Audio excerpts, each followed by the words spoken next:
The restaurant industry is known for its long hours, high pressure, and for some, a culture where alcohol and drugs can become part of the job. Our Daniel Wilkerson is introducing us to one Atlanta chef sharing how addiction nearly took away the career he loves and why he's helping others fight for theirs.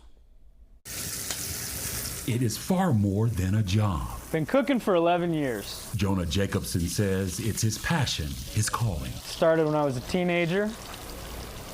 I've been with the company ever since. He works as a sous chef in Buckhead. We're braising these to go on our risotto. Okay. So we have a seasonal lamb risotto with some summer vegetables right here. But 5 years ago, it all nearly came apart. After work, everybody goes out and socializes and has drinks. But Jacobson says once he started, he couldn't stop. Where everybody else would call it a night after 1 o'clock, 2 o'clock and go home like a normal person, I realized I did not have that luxury.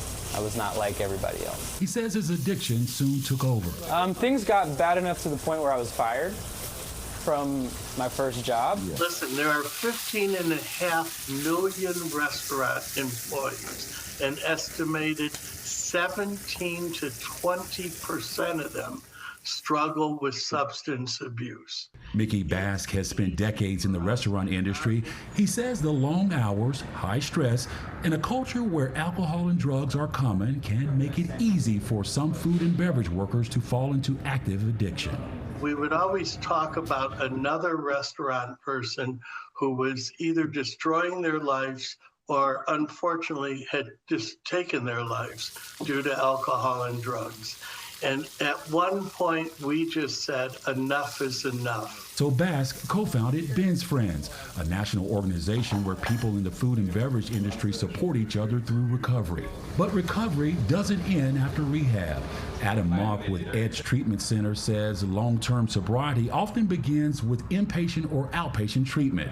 He says this is the point when some people reason they can't afford to take time off from work. It's been proven time and time again that if you put anything ahead of your sobriety or ahead of trying to get clean or sober, then you're going to lose that too.